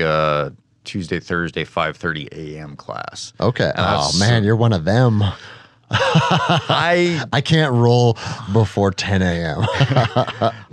It was more of there was a need for it. A lot of students were asking it, and they're like, "Hey, does anybody want to do that?" I'm like, "Well, I need to be better at jiu-jitsu. I wanted to teach as well." Well, that's what I was just going to say. After I got my black belt and I started teaching classes, obviously I'm making other people's jiu-jitsu better, but what I notice is that's the key to making your jiu-jitsu better. I agree with that. Because even last night talking to you and Andy, you're like, so when you get that heel to heel connection and try and open that foot up, you're cutting a little more, you're kind of cutting an angle there. And so I hopped down and I was like, I'm cutting a big angle there, but I didn't articulate that when I was telling the students, right? But now when you go to teach that again, you're gonna be like, hey, make sure, That's what I found is teaching opens up all the little nuances of your jiu-jitsu, because let's be honest, a lot of your jiu-jitsu, I don't even think it's conscious. Like you build these patterns and you feel these positions and where to put the pressure. But how can you articulate? If you're going to teach me to do that same thing, you're like, okay, where you always hear that term hidden jiu-jitsu, right? Well, I think that's part of it. Like, well, this piece of pressure here, that's part of it. And in a lot of settings, I call it invisible jiu-jitsu in my academy. So same thing. That's funny. We both come up with basically the same terms. Sometimes that invisible aspect of the jiu-jitsu can make or break the entire sequence or the entire move. True. If you don't have the right pressure somewhere, or you're not torquing his body in a certain direction, none of the stuff's going to work. It's not as efficient. You're failing, and the student's like, why am I failing here? It's like, oh, well, add this pressure here, or like you say, torque there. Oh, then it just opens up. And you're like something I'll always do to new guys to help them grasp the concept of invisible jiu-jitsu. Put them in side control, put a deep crossface in, and then just settle into a very comfortable position. But most of the weight is transferred to the mat on my knees. So it doesn't feel that bad to them, right? And then I'm like, watch this. Without moving anything, if you're observing this from the sidelines, you can't tell what's happening right now. And I'll transfer all the weight from my knees to the crossface and to their chest, and suddenly they can't breathe. And they're like, and they'll usually tap because it's like they don't understand what's happening. And I'm like, you see what happened there? I didn't move at all. And if you were observing this, those two positions look identical. They don't feel identical, do they? We do. I've seen the same thing demonstrated, and I've stolen this from my coaches. Have them hum. So you're like, and then you add that pressure, and it changes because the breathing. I think I'm stealing that right now. You go ahead and steal. I think it's a great. It makes a lot of sense. You're like, oh yeah, because not only you're changing that pressure onto onto the person on bottom. But it's like that's what it is. It's like You know that. You know what's very interesting that you say that. I noticed yesterday rolling with you, you were chewing gum and humming at times. Yes. And I could tell that's your way of keeping yourself at like a very calm baseline. You know, because if you lose that, that's the first step. That's the beginning of the end. Right. Right. And to like, that was one of the most impressive things that I noticed about you yesterday was like, it doesn't matter if you're in a good position or a terrible position, you're still at baseline. You're very relaxed when you roll. Well, thank you. And that's a very important attribute, you know? And I feel like I can be very relaxed when I'm rolling. But if things start to go bad, I'll sometimes find myself like freaking out a little bit, and then I'll have to have that conversation with myself. Dude, fucking relax. You know? And I can't remember somebody I picked up, but I'll start humming. It sounds funny, but it's just like, oh man, like Greg's giving me a hell of a crossface last night. I'm just like, I'm just going to start like, all right, this sucks, but I'm just going to chill and just like, okay, I got to think out through this problem. And all right, now we're going to think this problem through. And my purple belt, Craig, that was with me, and he's wrestled his entire life. He's a big guy. And he's 280. Is that what he weighs? He's 280. Oh my God. So, I mean, it goes back to what we said, we're not all equal, right? Right, So right. if you're a wrestler and a purple belt and you're 280, he can be a problem. Yeah. And he said he got to some like dominant positions on you, and he said it never, like your demeanor never changed at all. And he's like, I couldn't do anything. He goes, I started to like go for my north-south choke that he goes, once I get to north-south on someone being 280 and I have a pretty good north-south choke, he goes, I always find that. And he goes, that guy was just relaxed. And so none of my stuff was working. And I was like, dude, that's a good lesson for me to hear. I'm glad that he shared that with me because it doesn't matter if it's training with Craig last night at your gym or if it's fighting that dude in the snow.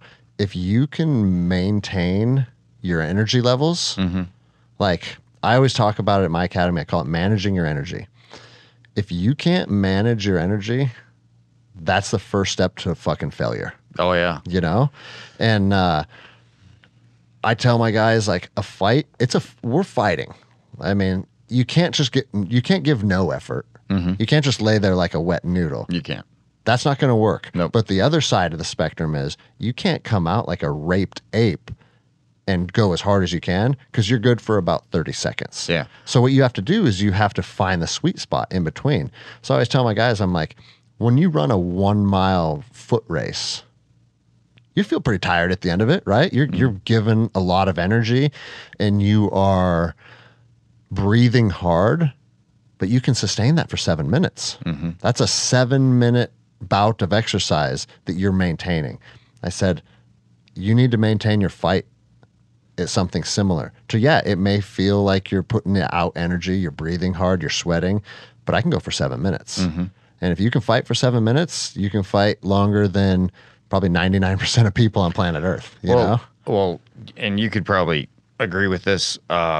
When you're dealing with somebody on the street and it's going to go sideways and you're going to fight with them and try to put them cuffs, you know, that adrenaline dump for them and they're going crazy and they don't fight necessarily like a jiu-jitsu person or an MMA fighter, right? Like they do stuff you're like, it's just spaz. It's just like, but that's what they do. But can you withstand that barrage of that pure power adrenaline dump?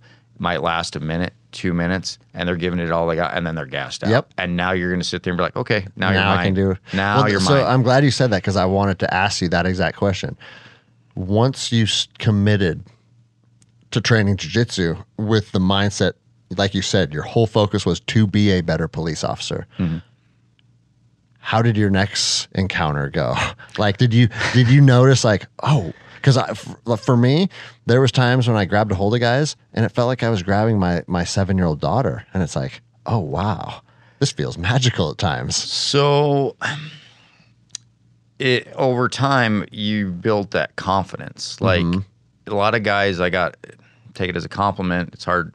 I don't take compliments very well. It's hard, but they were just amazed how my demeanor changed. Yeah. Instead of being kind of cocky and arrogant, which a lot of us alpha males are, but was more chill and relaxed. I'm just like, ho hum. Okay, let's take care of business. Like, oh, you don't want to go on the program? You're not going to like this, you know? And it's just like, I didn't need to yell. I don't need to yell. I don't need, like, my mindset has changed. I'm just more confident in my own abilities that I'm just like, I'll just take care of business and we're moving on. So I did get to use it at jiu-jitsu a couple times in the street. One time, another winter story. This one's kind of funny. The guy was on this sheet of ice with a little bit of snow and didn't realize it's domestic. And one of the guys got a taser pointed at him and he's screaming, shoot him, fight, you know. And so I come up and grab the old arm and I'm going to just do an escort position to the ground. Didn't realize we're on ice. Do the Fred Flintstone little feet.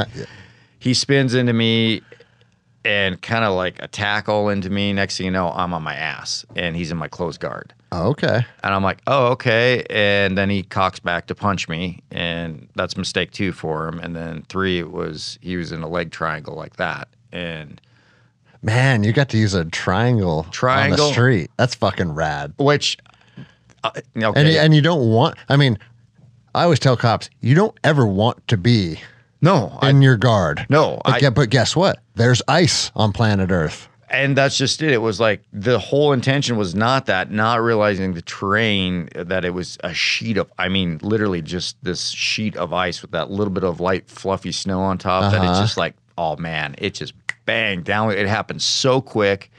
Bang. I threw that triangle on and just started to give him enough pressure. I said, stop it or I'm going to put you out. And he started gurgling a little bit and I knew, and I'm like, and I let off and he's like, I'm done. I'm done. Partner came up, cuffed him. That was it. And I love that. I'm going to fucking tell people that story for the rest of my life. Well, cool. Because I've had cops that just don't think the guard is important. And I'm the first to say, as a police officer, I think like a neon belly position. That's one of the best jiu-jitsu positions for police officers. For neon sure. belly, Kimuras, you know. But in a fight, somebody else gets a vote in how this is going to play out. Yeah. And so I use that experience. I was trying to tell guys and gals when we do our training and stuff, it's like you got to take the environment into consideration. Like we train on the mats. There's no rain, there's no snow, there's no angles. It's flat. It's a great environment, but very controlled for sure. Controlled, side of the road on a road stop. What do you got? You got a ditch, all sorts of rocks, angles, things of that nature. What if it's raining? You know, what if it's snowing and it's dark, visibility, fog? All these things that you got to take in consideration that can be factors that in your mind, well, I would never go to the guard. Well, I'm not like jumping into guard when I'm on it. Yeah, we're like, ha, all right, you're in arrest. I'm in a guard. No, we know that, but you have to be prepared for any unseen positions. You didn't tend to be in that position, but you better be able to fight your way out of them and get to a good position of advantage and take care of business. So that's why, yes, the guard is important. You should know the guard. That's awesome, man. Have you, with your department being a black belt, are you one of the like primary DT cadre guys? So I'm the lead cadre for our DT. Me and another buddy, we went and a guy from KPD, so Kalispell Police Department. So we just went to the GST in Florida. I reached out to you. You were down there at Worlds. Yeah. And so that's how I reached out to you this time. I was like, man, I haven't talked to Aaron in a while, but we were down there. My wife has a good memory. I was like, when was I in Florida? She told me the date. So I scrolled through Instagram and then boom. There it was. Yeah. And so everybody knows Greg was at Worlds down in Florida and I was there at that school for GST, which is Gracie's law enforcement school. And so they're running that out of various locations, like their cadre moves around? Yes. So their instructors will go to different larger cities to absorb as many LEOs as possible to train the trainer. So they train guys and gals up, and then they can take that curriculum and bring that back to the department and teach that. Everybody asked me how it was, and I think it's very vanilla, but it's correct. It's just enough to get people, LEOs a taste. But if you're only doing what we were talking about the other day, if you're only doing 4 hours a year, that's tough to retain. Yeah, and not only retain, like if I did our in-service training and I showed you a Kimura to a handcuffing position, and this is someone that's not a jiu-jitsu black belt, just say a regular patrol officer, and you say, okay, can you show me that? And they can repeat it, right? Maybe they can repeat it in a month too. Hey, can you still remember that technique? Can you show me that? But repeat it in a real world application.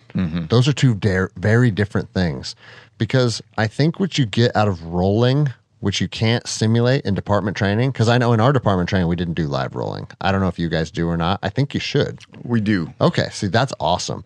See, and a lot of our officers they're like just not excited for DT. It's like a big chore, like, oh, fuck, it's DT today. Yeah. And I always tell guys, it's not the Kimura lock where I grab your arm, then I grab my arm.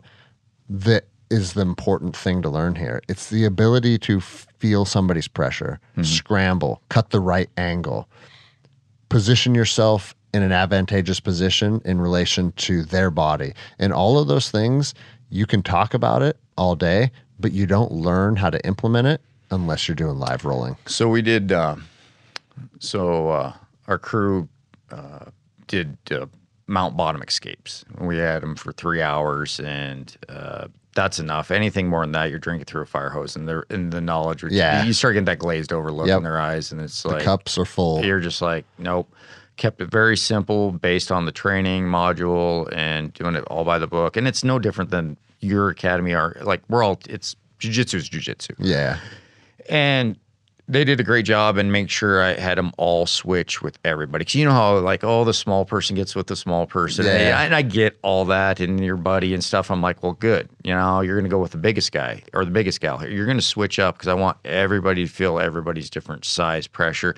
Some of them have never been mounted before. They don't even know.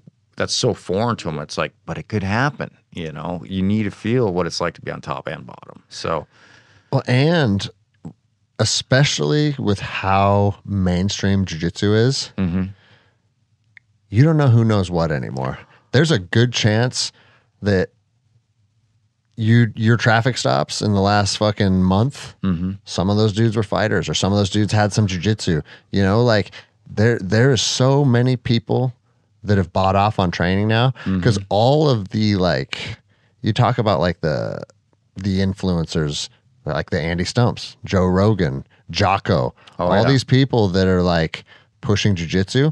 And even, dude, I don't have that big of a following, but I'm telling you, dude, I get emails a couple times a week that's like, I listened to your podcast, I started jiu-jitsu, it changed my life. Yeah, and it will. And it will. Sure. And so you have people from all walks of life training now, which means it's that much more important for officers to be training. Well, I also add high school wrestling. How many people out there do you know that have some form of wrestling skill? Because they were 5 years old and maybe they stopped when they were in their teens, but they know how to wrestle. And a high school wrestler will murder you. Okay, if you don't know how to defend a double leg, oh my gosh, single, I mean, they will. Now, if you don't know how to deal with that and they're on top and they start throwing haymakers down, all they need is one and you're having a bad day. Yeah. So, yeah, just that skill alone's super prevalent in the United States. And then you add in guys with the internet, right? Anything you can YouTube's just about anything, and guys are in their garage screwing around, learning how to do stuff. Yeah, they are. So I'll tell you the condensed story, because I've told this on the podcast several times too. Okay. But I confronted a guy on a criminal trespass issue. Not a big deal. I wasn't going to write him up or anything, just ask him to leave, you know. Right. But his ears were worse than mine. And so, I mean, I saw that. Those in law enforcement, if you don't check out the ears, yeah, you're doing yourself a disservice, right? And then he started ears. giving me pre-assault indicators. He was like, and kind of squaring up and making his fist. And so I called him out on it immediately. I said, bro, I see your ears and you see mine. So we both understand we're both fighters, okay? If you want to fucking fight, let's fight. I said, I like fighting as much as you do. Mm-hmm. Or we can be cool with each other too. Yeah. The choice is yours.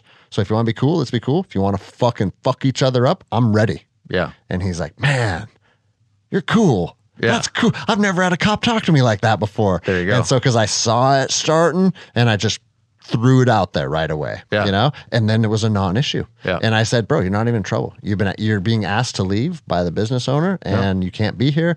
And so his story was he was a collegiate wrestler, moved to Washington to pursue a career in MMA, and got addicted to methamphetamine. Oh. And so it's like any cop that doesn't fucking train has no idea what kind of a problem collegiate wrestlers are. You know? Yeah. Dude, it's a whole new level of problem. And then another one, we had an out-of-state warrant, so a fugitive of justice, and no issues with him. He was like a 6'3" black dude, huge, right? He was super cool, no issues. In the back of my car on the way to the prison, or the way to the jail, he goes, hey, sir, I just want to let you know, I saw your ears, and I didn't fuck around. He goes, because I was thinking about fucking around. And he goes, and I'm a purple belt. And I was like, you train? He goes, yeah, I trained for years, man. He goes, but I saw those ears and I just decided, you know what, dude, it ain't worth it today. I don't want to go down that path. Yeah. And so it's like, to think like, and he didn't have, that's a cool story because he decided to tell me that. Like, I had no fucking idea. Yeah. You know? And so you never know who knows what. Right. I always use a saying too of like, I tell people like, don't take my kindness as a sign of weakness. 'Cause I'll still be nice to people out there because I'll get that, oh, you're one of the nicest guys out there. I'm like, well, you're not being a dick, so I don't need to be. Yep. I'm not going to be RoboCop. I'm going to treat you like a person. But yeah, if you're like the other day, I told somebody, I said, if you want to throw down, we'll throw down, and it's like you're not going to like it. And he was like, okay, we're not going to do that. And that goes back to what you're saying about once you believed in yourself because you've developed a certain level of capabilities, the way you talk to people is different. Because you don't have to posture. You don't. Because, hey, I can be cool to you until it's time not to be cool to you. And dude, human beings feel each other's energy. They do. And people know that. They're like, man, there's something up with this guy. Yeah. He's so calm. He's not fucking concerned. He's not intimidated by me at all. All those little things are being picked up on in real time. And I've said this a million times. I think my jiu-jitsu's probably prevented more fights than I ever got in. I can see that. That's just, it's an energy thing, you know? And I never felt intimidated on patrol from anyone because I just believe in my jiu-jitsu. Right. And you know what? There's plenty of people out there that can beat the fuck out of me. That's a reality that I know because I've trained with them. Right. You know, they're out there. Yeah. But I always just used to say, like, okay, if I come across one of those guys, then it's fucking bad luck. It is what it is. Yeah. Right. But I'm not going to live in fear because of the 0.01% of the population that could beat me up. I know numbers are numbers. And so I was like, always very confident. And just like I said, that puts you in a position where you don't have to try and intimidate someone. Because how many times have you seen as a patrol officer another cop trying to like be hard, and it does the opposite of controlling the situation? It actually is like fanning the flame. It spins them up. And it spins them up. And it's like, dude, what the fuck are you doing right now? Yeah.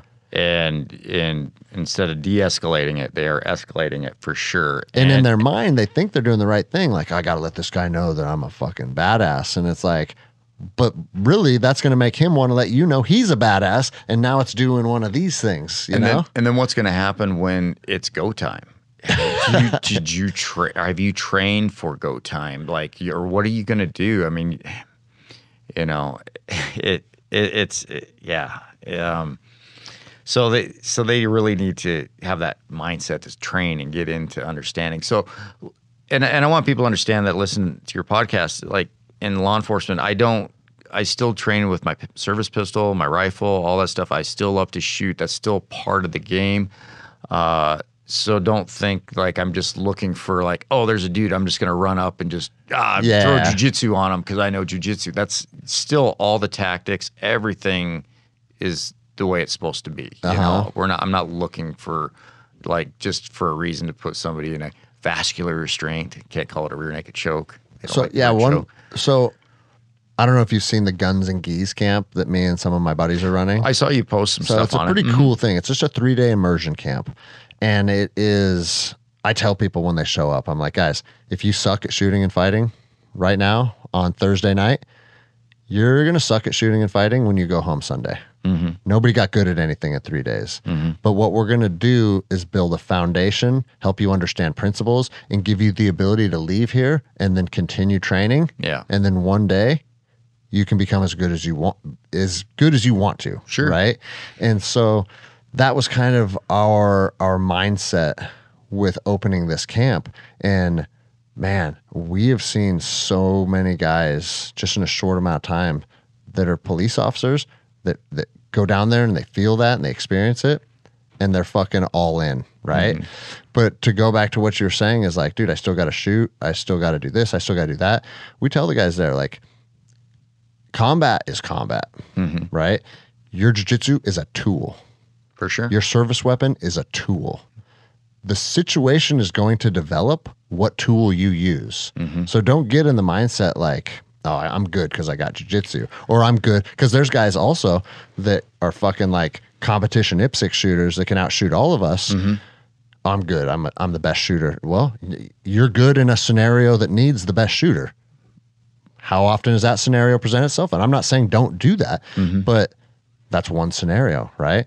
And I think the most important thing you could tell police officers, I always say the human body is the original piece of combat equipment. Like your body has to be ready for combat. You get that through health and fitness and nutrition and taking care of yourself, sleep, all these things to take care of the physical body. After that, it's the tools that you hone, be it jiu-jitsu, be it your firearms. I actually worked with one guy, officer, who is a fucking like, he geeks out on stick and knife fighting. Geeks out on it. Okay. Then carries like this special baton and stuff. And I would not want to fight that dude with a stick or a knife, right? You got the PR-24. Yeah. We're going old school. But he's doing him, right? And it actually makes me happy. It's like, dude, I'm not putting in time with a fucking stick.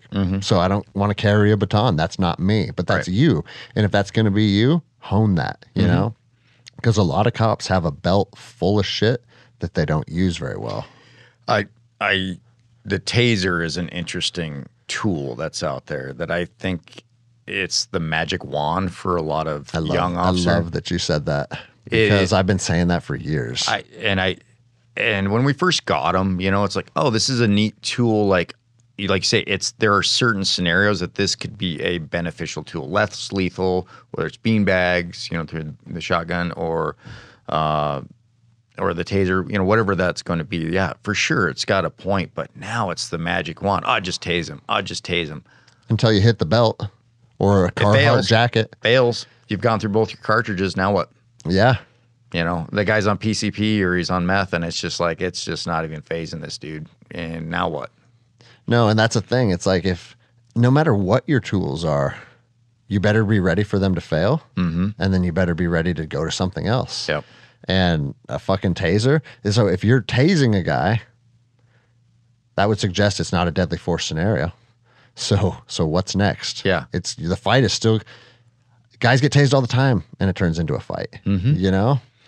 And so then it's what, to lethal after that? It's like, well, the person's resisting or whatever it is. I mean, I'm stealing this from somebody else. They said, you know, when you only train with a hammer, every problem's a nail.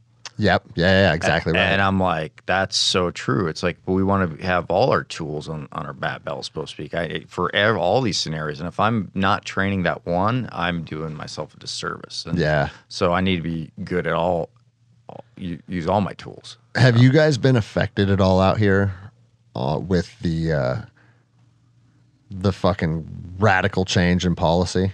No. Thank goodness. That's awesome. The government, Washington State's saying you can't use chokeholds anymore as an officer. So that hasn't been addressed yet that I know of in our state. Our governor is a Republican, very strong conservative. He seems to have Elio's back. That I've heard nothing negative. The community here is strong supporter of law enforcement. I can't go anywhere now without, hey, thank you for what you do. Thank you for what you do. So I mean, that's such a game changer because if you're going to put the uniform on every day and this is what you're dedicating your life to, and then your own community is looking at you sideways, it's a tough position to be in. And in like with my situation, my video came out right before the George Floyd thing. That's right. And so I didn't experience downtown Seattle where everybody hated cops. Mm-hmm. But even before that, you get sideways looks all the time. My department would want one officer on foot patrol in the SeaTac airport with a rifle. And I know, right, man, they said like active shooter. Like they want a rifle in the airport at all times somewhere. Okay. And the public fucking hated it. Yeah. Like, and I don't know if they're still doing that or not. Bro, you get people talking shit to you all the time. Mm-hmm. I'm just here to go on vacation. And you're walking around with a fucking machine gun? What the fuck? And like, part of me is like, dude, shut the fuck up, right? Is what you want to say to him. Mm-hmm. But then the other part of me is like, well, I kind of get it.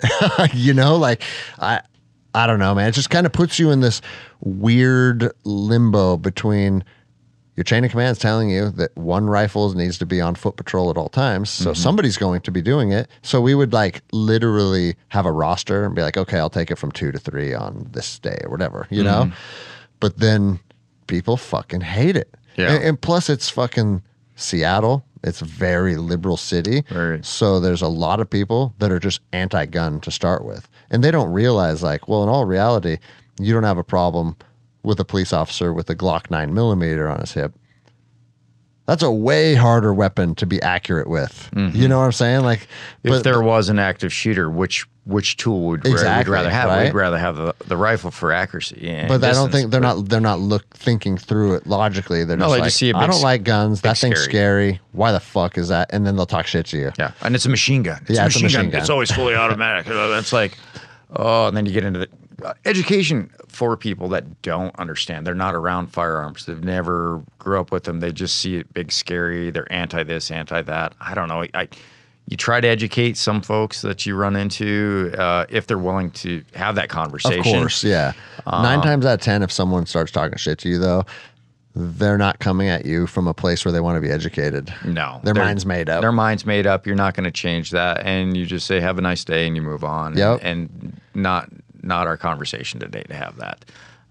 That's such a weird thing in police work is like there's no other time in your life where another man can come up to you and be like, just start berating you, and you just have to be like, just take it. Have a nice day, sir. You know, you're driving down the road, and I've seen a few out-of-state plates. You know, they'll give me the finger that I'm number 1. I was just like, wave back. Yep, I'm number 1. Thanks, pal. And but no, the community here is super. That's so cool, man. And it's refreshing because you look at nationally what's going on. We see it on the TV or social media, whatever it is, and that negative stereotype they put out there in law enforcement and all that stuff. There's a pushback in large and far in this state that's like, no, we're not dealing with that. We don't support that. We support our men and women out there, and we support our community. And it's nice to see. It was refreshing because it was kind of down. Everybody's getting a taste of that after George Floyd and all that. And it's just like you see the cities burning, and you're like, really?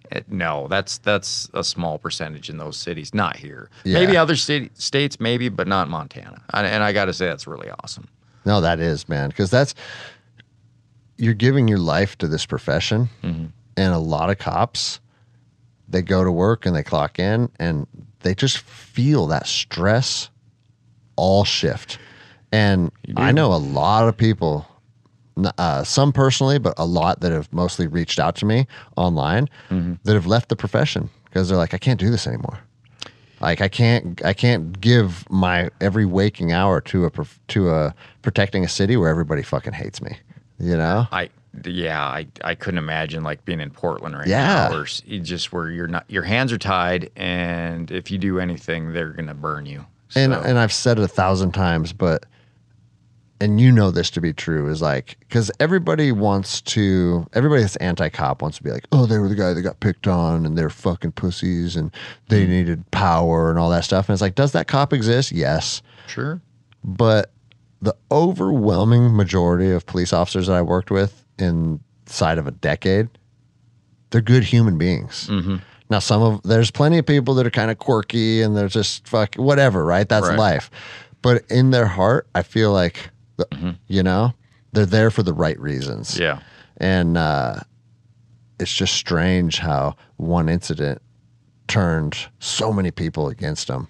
Everybody sees every it. cop that I know didn't think that situation was handled correctly. Or, you know, for every incident out there, like even if I was to critique my own, like, you know, doing something, whether it was an arrest or something, a DUI arrest, like, oh, did I do it?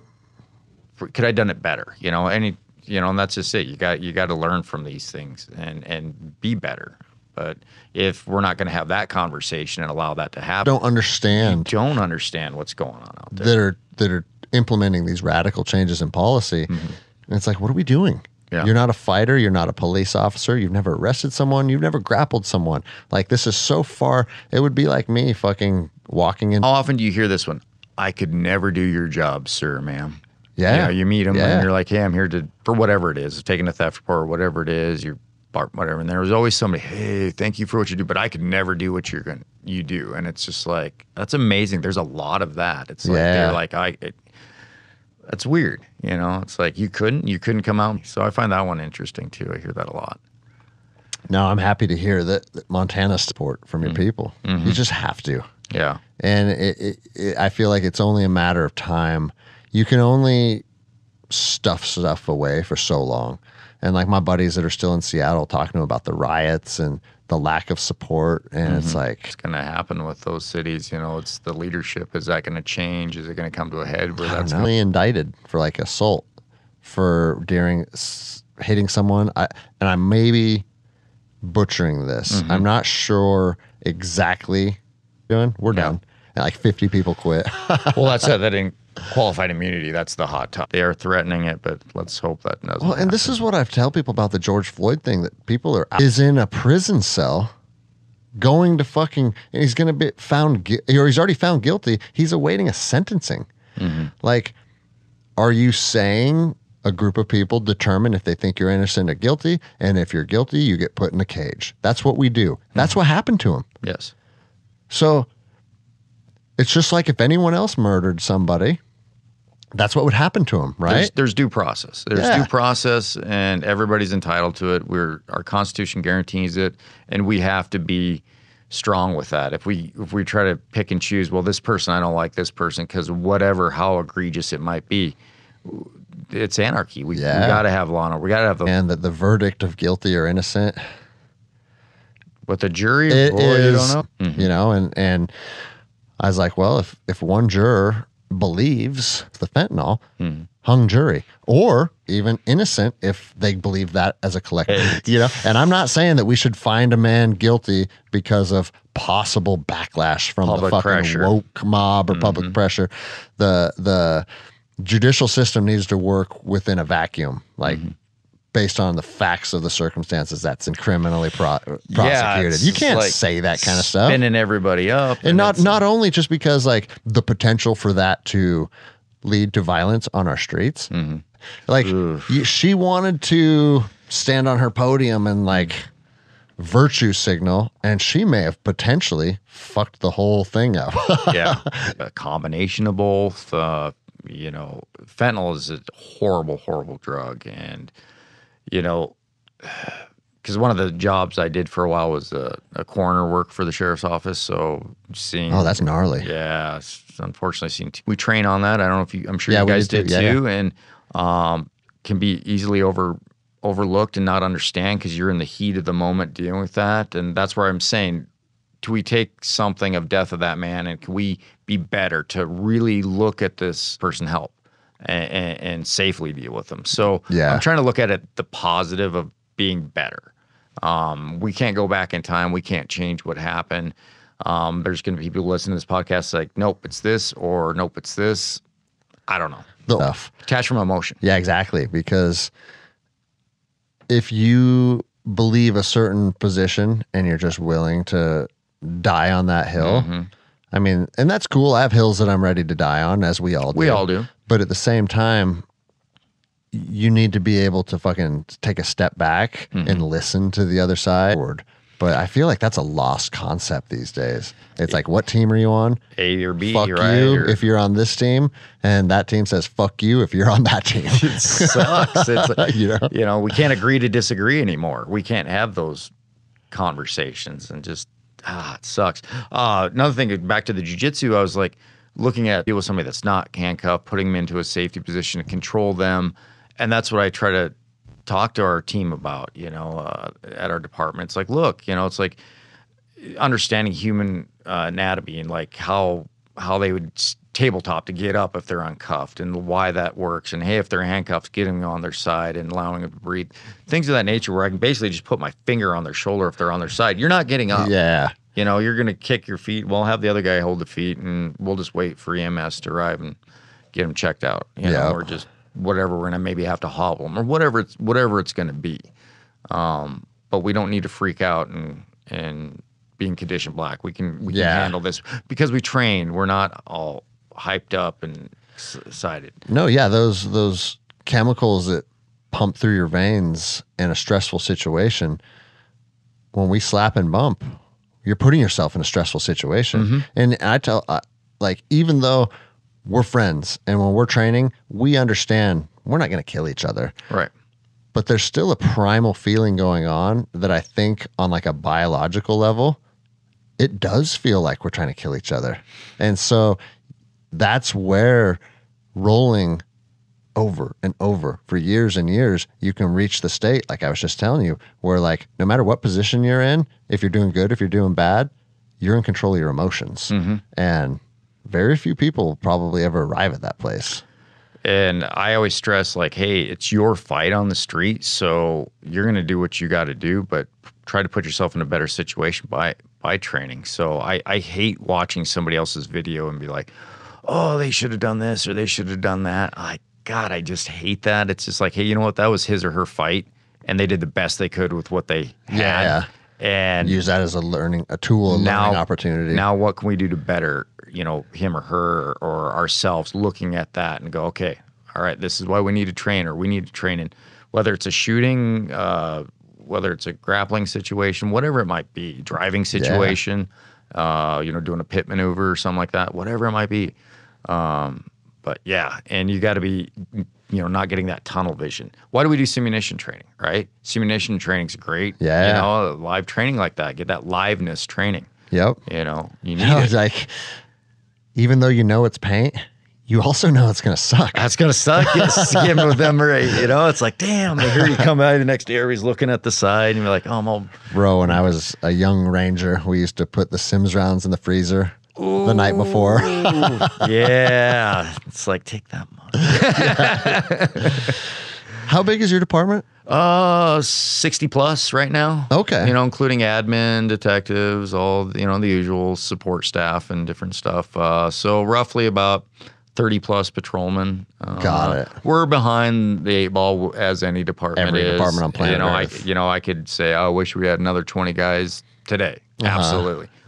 It is what it is. We do the best we can, and with what you got, and just rally the troops, and we support each other, and yeah. So that makes me happy to hear, though. And I want, for anyone listening, because a lot of police officers listen to the show. If you're considering giving up on the profession, because a lot have, maybe consider relocating. If you love the job, 100%. If you love the job and you want to continue to do it, come to places like this and talk to cops. And reach out, do some ride-alongs. Like, if you love the job of law enforcement, maybe you just need to find the right place, because there's a lot of people that are walking away right now, And I can agree with that. I remember in that transitional period of like what career path I was going to take and where I was going to go. It's like I had a lot of relatives say, hey, you should go federal. And it's like, federal's got a lot of good agencies, but I was like, I really didn't want to travel and do the sea bag drag again and be like stationed here, stationed there, wherever, I wanted to be in a community that I loved and wanted to support the community. So if that community is not loving you now and that's just not a good fit, man, we have a big country, a lot of places to go. It's not about the paycheck. If it's about the paycheck, to me, that's not what it, you can go anywhere and make money. Money's money. Yeah. But are you happy at where you're working? And if the answer is no, definitely reevaluate that. For sure. Well, fuck, man, we just hit 2-hour mark. Oh, shoot. Wow. Which is awesome. That's awesome. These always go quicker than you think they are. So. But I'm happy to keep going, or I usually wrap it up around 2 hours. But if you had other things on your mind or other things you want to talk about, just let's do it. Shout out to my department because as far as I've got a lot of guys that are training jiu-jitsu now. So if any of these guys end up listening to this podcast, hey, keep it up, keep going. I'm very happy that you guys are signing up.